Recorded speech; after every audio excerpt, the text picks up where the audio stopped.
Sıkı durun, daha bitmedi. Evet sevgili dostlarım, sıkı durun, daha bitmedi. Özellikle altın, dolar, euro, gümüş, sterlin ve bitcoin tutan arkadaşlarımız beni iyi dinlesinler. Bu video üzerinde sizlerle birlikte altın ve gümüş daha ne kadar yükselebilir? Euro sterlin hangi seviyelere kadar bu yükselişi devam ettirebilir?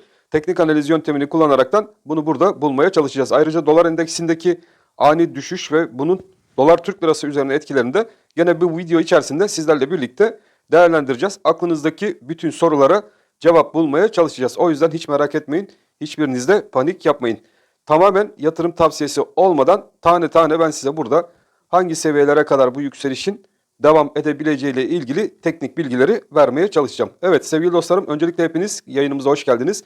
Kanalımıza bir beğeni atmanız, kanalımıza katkı butonundan katkılarınızı sunmanız ve kanalıma abone olmamış arkadaşları da kanalımıza abone olmaya davet ediyoruz. Amerika Birleşik Devletleri'nde enflasyon rakamları beklenenin bir iki tık altında geldi.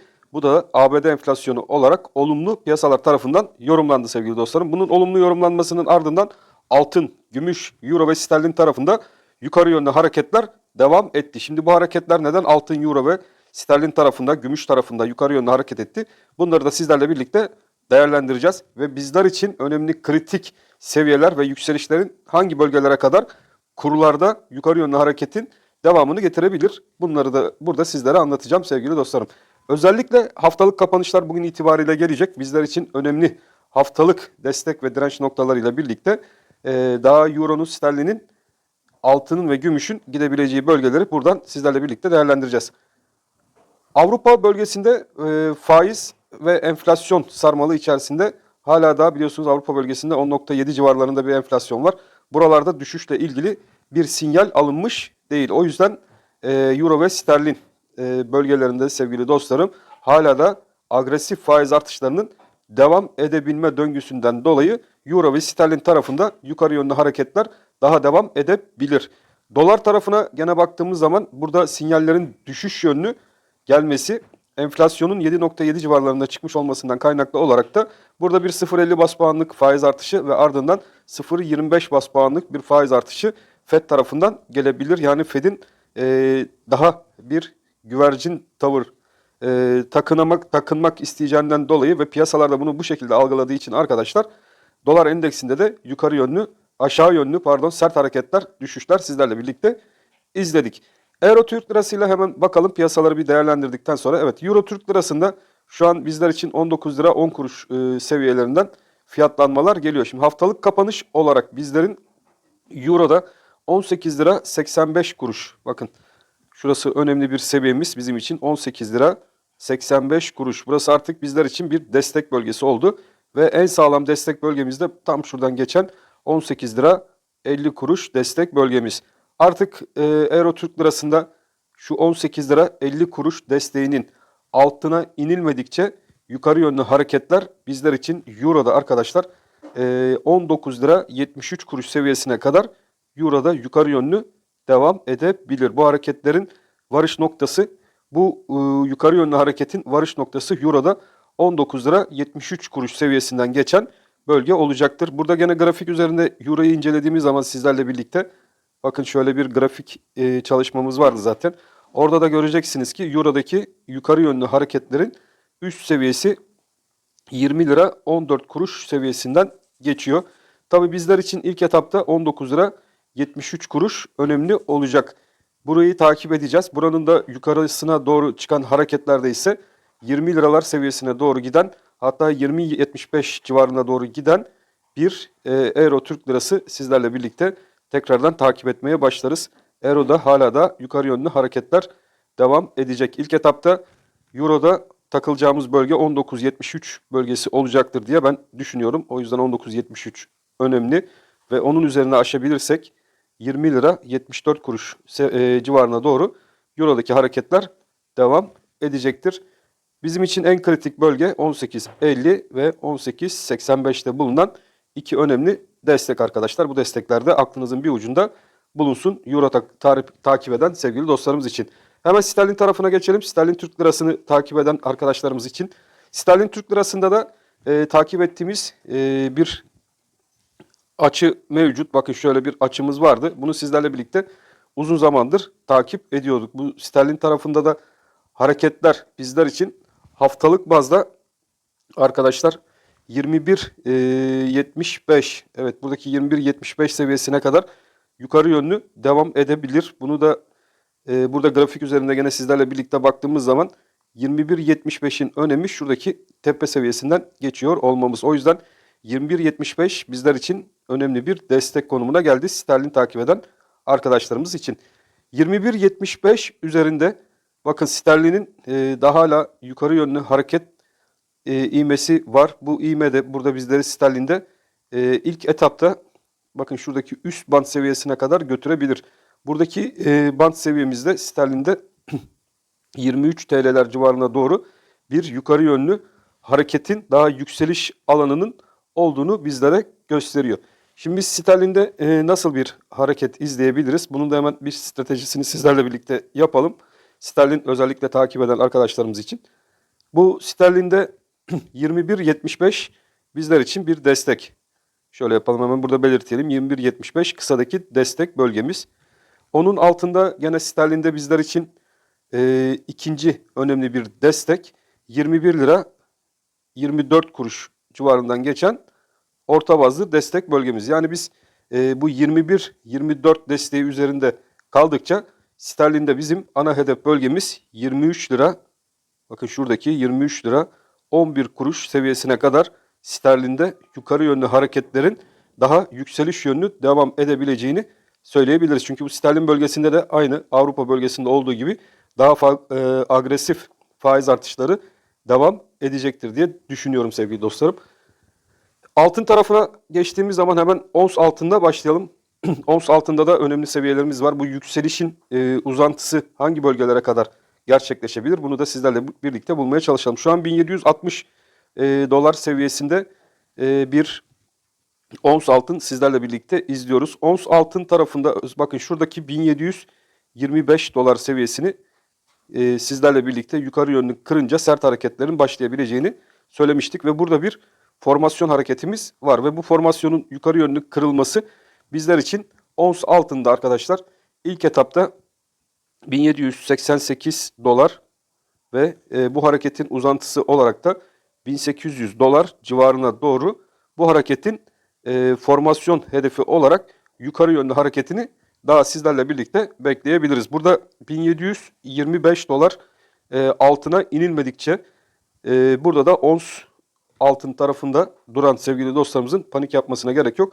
Buradaki yükseliş hareketi 1800 dolarlar civarına doğru ilk etapta gidecektir diye tahmin ediyorum. Zaten stokastik indikatörüne baktığımız zaman yukarı yönlü hareketin ve kırılımların daha yeni başladığı da burada açık ve net görülüyor. Düşen trendi yukarı yönlü kırmış bir ons altın daha yükselişlerine de yeni başladı görülmekte sevgili dostlarım. Hemen gram altın tarafına bakalım.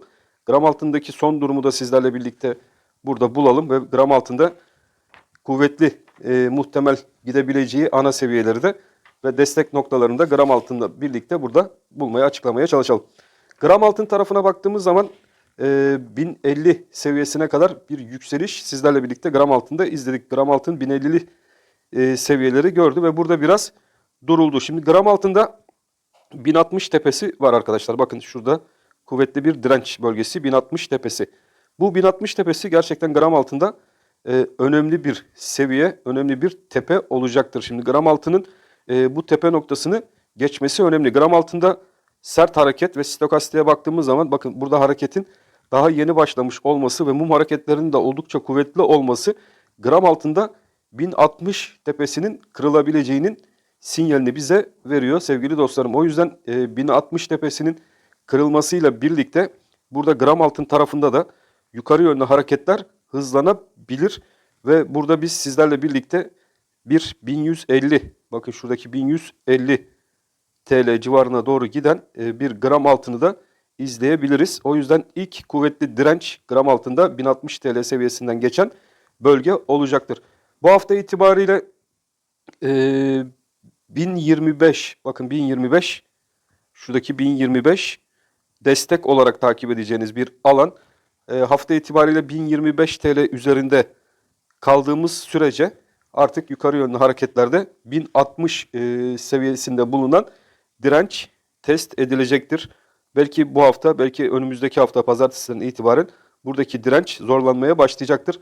Bu direncin yukarıya yönlü kırılmasıyla 1150 TL'ye kadar gram altının önü açık olur ve yukarı yönlü hareketleri izleyebiliriz. Tabi burada şartımız 1060'ı sizlerle birlikte takip edeceğiz. Gram altında 1060 seviyesi kuvvetli bir direnç gösterecek alan olacaktır sevgili dostlarım. O yüzden 1060 bölgesi önemli. Gene haftalık kapanışlar bir gelsin. Bunların neticesinde de sizlerle yeni video yapıp değerlendirmemize devam edeceğiz. Gümüş tarafına hemen bakalım. Ons gümüşle devam edelim. Gümüşten sonra da dolar tarafına bir geçiş yaparız. Dolara da bakarız sevgili dostlarım. Ons gümüş. Evet, ons gümüş tarafına baktığımız zaman ons gümüşte de güzel hareketler, güzel kapanışlar görüyoruz. Şu an 21.40 bandında hareket eden bir ons gümüş izliyoruz. Şimdi ons gümüşte 21.26. Evet, bakın şurada 21.26 desteği çok önemli bir destek olacak. Hemen şurada belirtelim. 21.26. Bu destek bizim ilk destek bölgemiz. Sıkı bir şekilde bu destek bölgesini takip edeceğiz. İkinci destek bölgemiz ise 21.15 seviyesinden geçen destek. Bu iki desteği niye veriyoruz? Bu iki destek test edilebilir. Test edilecek diye bir şey yok. Fakat bu iki desteğin üzerinde haftalık kapanışlar geldiği müddetçe sıkı durun. Gümüşün ons tarafının hedefi 24 dolar 74 sent civarına doğru giden bir gümüş sizlerle birlikte ons tarafında izleriz. Yani burada 24.74 hala da bizim için bir ana hedef bölgesi olarak izlenecek alan ons gümüş takip eden arkadaşlarımız için. Burada da gene haftalık kapanışlar olumlu gözüküyor. Olumlu haftalık kapanışlar geldi. Gram gümüş tarafına da hemen bakalım. Gram gümüş 13 liraları test etti. Hepimizin beklentileri doğrultusunda bu hareketler daha devam edecek mi?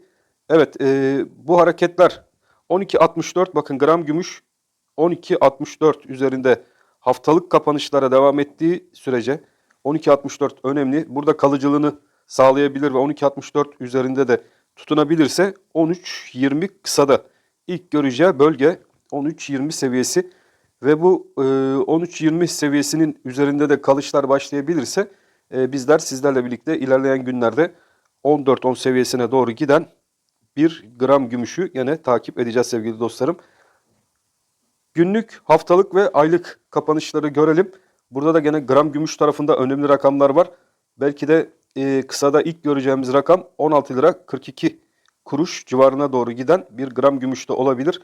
O yüzden gram gümüş takip eden arkadaşlarımızın dikkatli olmasında fayda var. Evet, dolar tarafına hemen geçelim. Dolar tarafına bakmadan önce bir dolar endeksi yapalım. Dolar endeksinde sert düşüşler izledik çünkü arkadaşlar. Burada dolar endeksi tarafında 106 seviyesinde hareketler izliyoruz. Bakın bu son direnç, dolar endeksi için son direnç bu 106 seviyesi. Eğer ki bu 106 seviyesinden aşağı yönlü bir kırılım gelir ise bu hareket dolar endeksinde tam şu alt seviye 103.500 seviyesine doğru, bakın şuradaki alt seviyeyi vereyim size, 103.500 seviyesine doğru dolar endeksinde aşağı yönde hareketi daha devam ettirebilir. Yukarıda dediğim gibi 106 önemli bir destek bölgesi.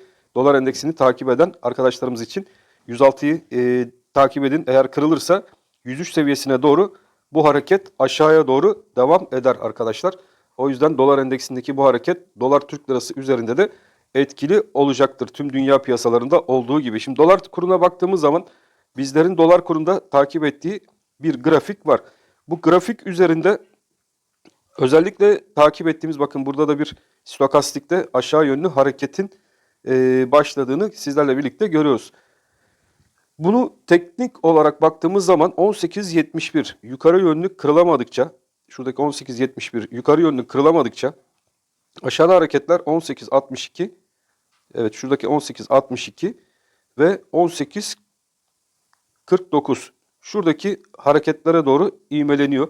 Burada bizim olmazsa olmaz hareket noktamız 18 lira 36 kuruş seviyesinden geçen bölgemiz. Çünkü bu 18 lira 36 kuruşun altında gene dolar kurunda bir kırılım yaşar isek arkadaşlar, burayı kırarsa dolar kuru 17 lira 95 kuruş seviyesine kadar bu aşağı yönlü hareketler bir düzeltme hareketi olarak dolar kurunda devam edebilir.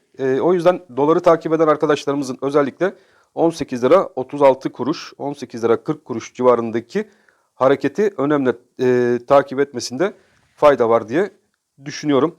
Şimdi diğer bir taraftan baktığımız zaman dolar kurunun enflasyon oranı, yani Türkiye'deki enflasyon oranıyla reel kur oranı bakımından TL'nin hala da çok güçlü olduğu, dolar bazında TL'nin güçlü durduğu, bu da ihracatçıyı rahatsız ettiğini hep birlikte biliyoruz arkadaşlar. İhracatçının iş yapma olasılığını bozduğunu, çünkü kura devamlı müdahale edildiğinden dolayı dolar Türk lirası karşısında enflasyon bazlı zayıf kalmış durumda. Bu da ihracatçının iş yapmasını zora sokuyor.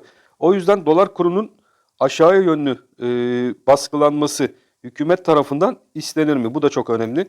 Veya kurun bu yıl içerisinde tekrardan reel seviyesi üzerine oturtma çabaları yapılabilir mi? Eğer ki böyle bir durumda gerçekleşir ise 18.71 yukarı yönlü kırılır. Yani 18.36 altında bu kura izin vermezler. 18.71 yukarı yönlü kırılır. 19.50 civarına doğru tekrardan biz dolar kurunda yukarı yönlü hareketleri izleriz sevgili dostlarım. Dolar endeksi bazında gene baktığımız zaman diyeceksiniz ki dolar endeksi bu kadar düşerken bizim dolar TL neden düşmüyor? Çünkü dolar endeksi içinde bulundurduğu 6 para birimiyle hareket eden ve bunların birbirlerine paritesiyle yükseliş ve düşüşlerine itibar eden bir endeks. Bu endeks içerisinde Türk lirası olmadığı için onların dolar endeksinin aşağı ve yukarı yönlü hareketleri bu şekilde gelişiyor. Bizde dolar endeksinden bağımsız olarak Türk lirasının dolar karşısında hareket etmesi de gayet normal arkadaşlar. Bu dolar kurunda hala da belirsiz seyir devam ediyor. Yukarı yönlü hareket daha devam edebilir mi? İşte o kırılıma bağlı. Buradaki 18.71 kırılabilecek mi? Veya aşağı yönlü hareket devam edecek mi? Bu da 18.36'nın kırılmasına bağlı şeklinde bunu yorumlayabiliriz. Dolarda hala da yatay seyir şuradaki aralık içerisinde devam ediyor. O yüzden bunun için düşecek veya çıkacak demek şu an için yanlış olur arkadaşlar. Sizler de bu şekilde takip edebilirsiniz. Bitcoin tarafına hemen bakalım. Bitcoin'deki olumsuz seyir devam ediyor. Ve Bitcoin'de bir 18.000 dolar seviyesine doğru tepki gelebilir demiştik. Oraya doğru bir tepki yaptı. Oradan sonra gene bu zayıf seyrin devam ettiğini görüyoruz. Özellikle Binance'ın biliyorsunuz arkadaşlar FTX'i almayı vazgeçmesi buralarda hareketin hızlanmasına sebebiyet verdi. Burada 15.273 Bitcoin takip edenler için artık buraya kadar düşmüş bir Bitcoin var. Burada da çıkış yapmak doğru mu diye düşünürsek şurada 15.200 seviyesinin altında kapanış olmadıkça buradan çıkış yapmak pek de doğru olmayabilir. O yüzden Bitcoin'de olan arkadaşların dikkatli olmasında fayda var.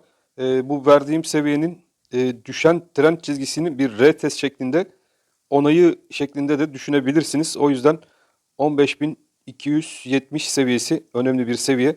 Bu seviye altında bir kapanış olmazsa arkadaşlar buradan tekrardan Bitcoin'de 18.000 dolar seviyesinin üzerine doğru ataklar da gelebilir. 15.270 önemli bir seviye. Bu seviyeyi takipte kalın derim ben arkadaşlar. Artık buraya kadar düşmüş bir Bitcoin'de daha fazla panik yapıp kendinizi zarara sokmayın. 15.270 önemli bir rakam olacak. Bunun altında 15.250'lere doğru da sarkma olabilir. 15.250 altında bir kapanış olmadıkça beklemekte fayda var diye düşünüyorum. Eğer ki bu seviyenin altında kapanış olur ise, burayı da kırar ise bu sefer bizler Bitcoin'de şuradaki 14.000 seviyesine doğru aşağı yönlü hareketlerin devamını da bekleyebiliriz. Ama benim düşünceme göre arkadaşlar buralarda artık bir dip seviyesi yapmış gibi Bitcoin'i düşünüyorum. Kırılmadıkça panik yapılmaması gerektiğini düşünen taraftayım. Evet, sizlerle birlikte piyasalara genel bir bakış yaptık. Ben hepinizi çok seviyorum. Hepiniz Allah'a emanet olun. Hoşça kalın sevgili dostlarım.